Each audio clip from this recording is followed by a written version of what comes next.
Sorry, kitty. Good evening. Well, let's see if this kicks into gear here. So let me know, guys, if you're seeing me. It's been a bit since I've done a Facebook Live here, so I'm excited to be here with you guys today in my apartment here. Today, I felt like I wanted to really kind of connect live with you guys here on Facebook. This will also be uploaded onto YouTube and on the podcast. If you want to watch it there, you can find me at Heal Your Codependency with Marshall Berkshire on your favorite podcast thingy, because I'm on Google, Apple Podcast, Spotify, all that. And then on YouTube under the same name, as well as Instagram and here on Facebook. So good morning, guys. Nice to see you.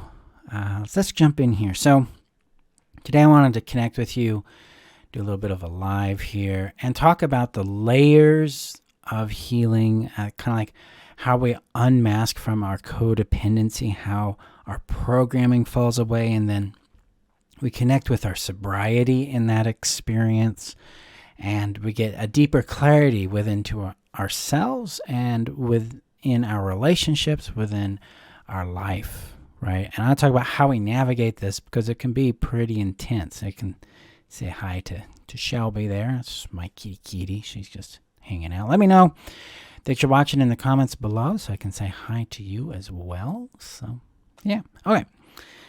So, the last 3 weeks have been quite a journey personally for me, because my primary relationship ended, and that has put me on a path of deeper discovery, both within myself and within the relationship that ended with her, and then with a community at large and with life at large. And when these kinds of things happen, my protocol is to step inside myself to see what I've missed, what I've learned, what I've gained, where to grow, and where to improve.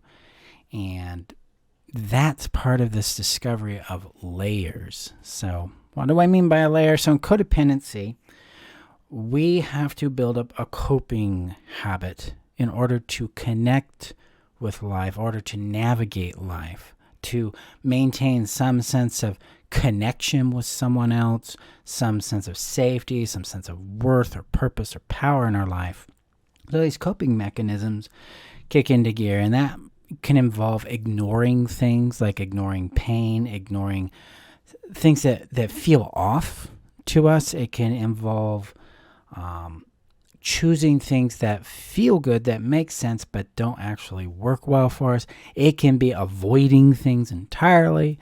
It could be tolerating things because it's better than nothing. I mean, we do a lot of different kinds of coping in that realm. And usually the kind of coping we do is established by the kind of attachment system orientation we dominantly have in that moment, which maybe it's anxious. So our coping strategy is to please and to chase and to try to get them to see us and love us and like us. Maybe it's an avoidant attachment orientation where we numb out, we shut down, we push away.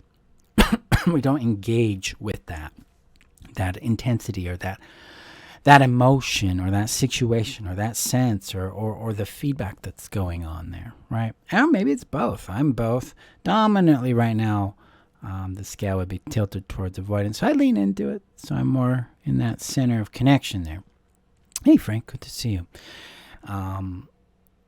These are ways we create layers that disconnect us or move us further and further away from reality, further and further away from our sobriety, right? And without sobriety, we don't know what's real. And when we don't know what is real, we can't make decisions that make sense for us. Instead, we're going to make decisions based on the coping system, the attachment system, the reactions we're having to the situations around us, to the conditions that we're present in. And that's why we create loops in our life. That's why things repeat, is because we're not responding to a sober take on reality. We are responding to the conditions through the filter of coping. So when we get into real healing, we get into the process or experience of deconstructing our reality because a big thing has happened, or that we don't want a big thing to happen. We want to go deep so that we can get a different big thing to happen. We have to encounter layers of sobriety, right? Yeah, Shelby's doing her bath thing there, Pam. And what this means is who we are, first of all, is really what starts to break down. It's our identity. Oh, I'm a codependent. Oh, I'm an avoidant. I'm an anxious attacher. I'm a people pleaser. I'm unlovable, or I'm undesirable, or I'm this, or I'm that. Anything that says I am is going to equate to identity. And when we are in a process of taking apart our coping system, we are also taking apart our identity. And when we do that, we start to get access to what I call sobriety or reality. So reality is what's actually happening. It's the situation. It's the facts of the environment that we're in. Don't push a button. Yeah, you go over there. You come on. There you go. So cats. And so in that process, it's important for us to go very slow. Because often when we get in contact with reality, it's too much. It's often too fast. And it's often overwhelming. It's like, wow, I can't process all that information right now. And this is because our coping system keeps our capacity very narrow. Like our level of tolerance for discomfort and facts, it's very small in the coping system because that's how we found safety, is to be contracted, small, maybe even frozen. So we heal and grow. We are expanding our capacity to connect with reality and then process that reality. But initially, when we're deconstructing those layers of our coping system and getting into reality with ourselves, it's going to be too fast, too much, too soon most of the time. So at this point, this is where we take time, real slow. Take it in bit by bit, a little bit at a time. And that can be very challenging because like abrupt changes bring in a lot of emotion really, really quickly. And if we're not practiced in this, we don't know how to do it, we're new to it, we just drown in it for a little bit. That's okay. Initially, like when my first breakup post-divorce was actually this time 12 years ago. That was an extremely overwhelming and excruciating experience because I didn't have the support, I didn't have the skills, I didn't have the practice, I didn't have the healing in place to really take in the energy and understand what was going on and then evaluate myself to see, where did I fail? Where did I do well? Where do I want to improve? And then where was I with an integrity to myself? Where was I not? See, part of that sobriety component is the integrity element. I'll talk about that here in a moment. But it starts with our ability to have capacity to receive reality. So where do I start my students out with that? I start with this thing called daily regulation. So daily regulation practice, or DRP. You can get it on my website for free. But it's a practice of helping the body feel safe enough to receive energy, receive emotion, receive information, and process it very small bits at a time. So we titrate it. We take it in a little bit. We let it take up space. Then we shift to a soothing thing. We allow that to be there for a little bit. And over time, we gain more and more access to reality. So this is a gentle deconstruction for ourselves where we can say, okay, I know I got a fantasy here. I know I've got codependency here. I got people pleasing. I got a perfectionistic thing over here. I'm going to take in just a little bit of that today. Let it take up some space. Start to know it a little bit and see what else I'm aware of, what else I'm sensing, what else my mind or body is trying to point out to me. And I can connect with that a little bit. And this helps us build out access to reality. Rather than trying to force a change into our perspective or our belief system, instead we're evolving that based on what we are experiencing in a gentle way so that the body feels safe enough to make a change. So like in my experience right now with the breakup and the grieving and stuff, I'm having, today's kind of like my internal reckoning day. This is where we come to the integrity component I mentioned earlier. of like, wow, Marshall, you did not do that well, and you were out of integrity with yourself here, here, and here. And in the past, that used to be extremely excruciating for me because I come from a history of, if I have failed, then I am a horrid being. I am a harmful being. One of the things that was deeply embedded into me growing up was that I am harmful and I should do everything I can not to be. That comes from a pretty horrific past for other people being projected onto me. And so, but I internalized that, and then I was reacted to that way.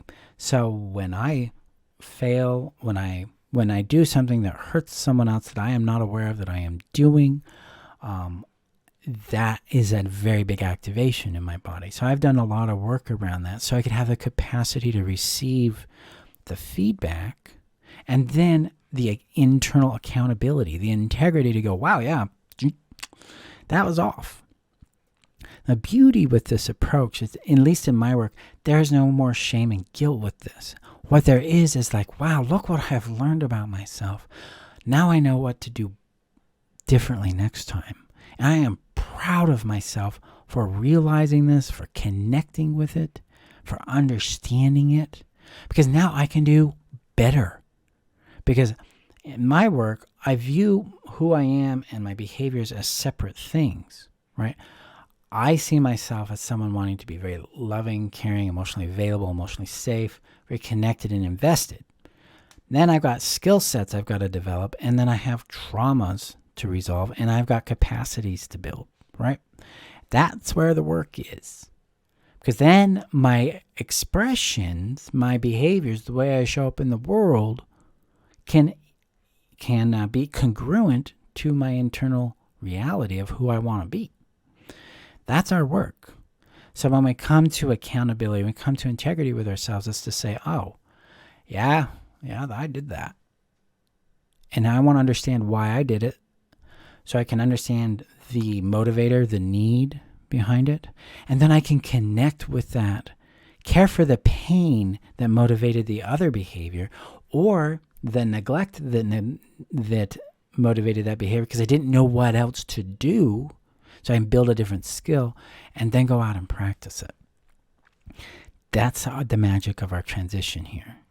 So we're not eliminating codependency.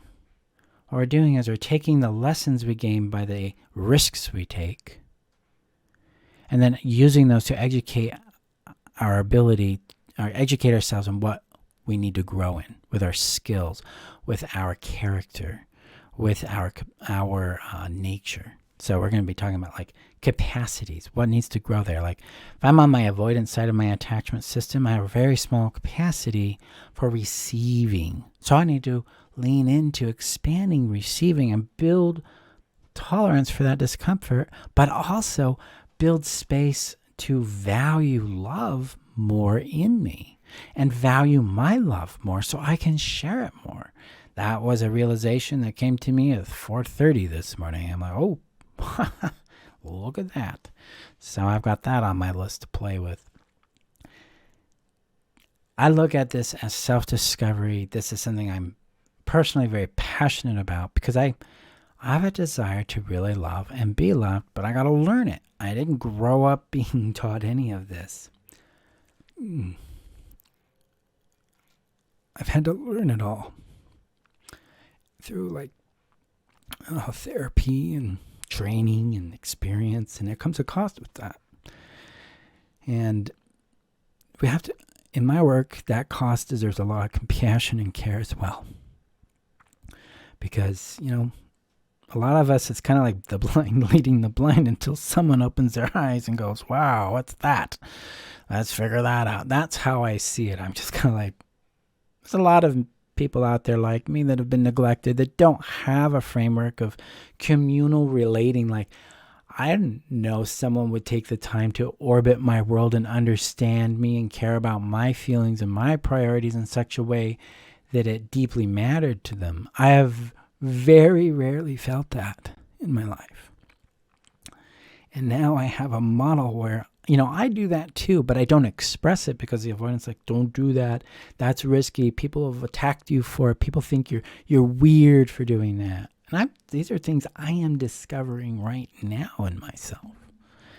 So when it comes to this process of, hey, I'm stripping away layers of programming, I am setting aside the codependency to see reality, these are big things that emerge into our world.